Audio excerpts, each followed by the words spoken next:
Kapag may libre, dapat nating patulan.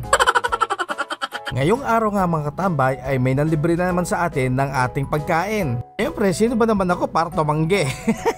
Ganitong bugbog ako ng gasto sa bahay, papatulan ko talaga sila. Ito nga pala ang tinatawag nilang akda.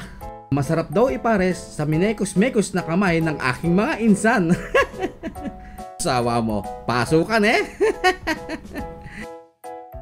Ang akda nga pala ay gawa sa hinimay-himay na laman ng manok na may kasamang carrots, patatas at kung ano-ano pa. Ito nga pala ay isa sa mga sikat na pagkain ng mga Yemeni.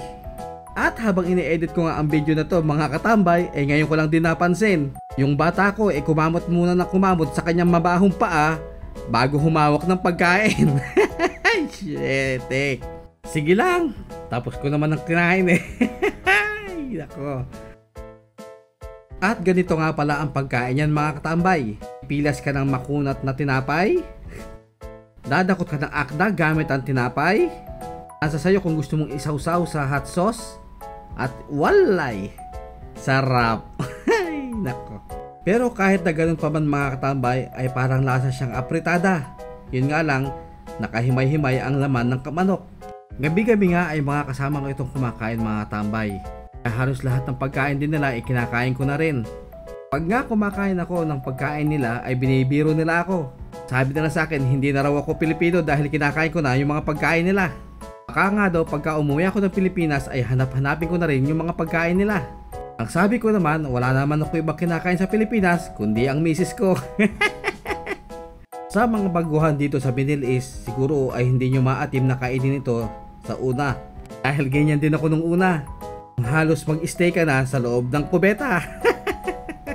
Pero pagka paulit-ulit yun ang kinakain ay masasanay na rin kayo. Masasanay na rin kayong pabalik-balik sa kubeta. At sa mga kababayan naman ho natin na hindi nagugustuhan ng pagkain nila, sana po ay irespeto rin ho natin ang kanilang kultura.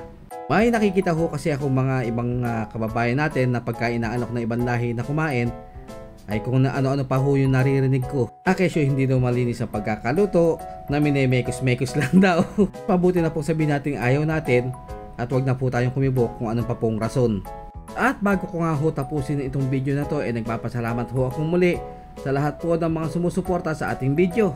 Lalong-lalo na ho sa mga nag-comment sa atin sa last video natin na before and after ng ating bahay.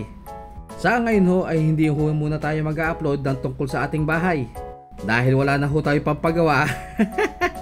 So hanggang dyan na lang po muna for today's video mga katambay. At kita-kita ho tayo sa ating susunod na upload. God bless us all. See you on our next vlog. Kalas!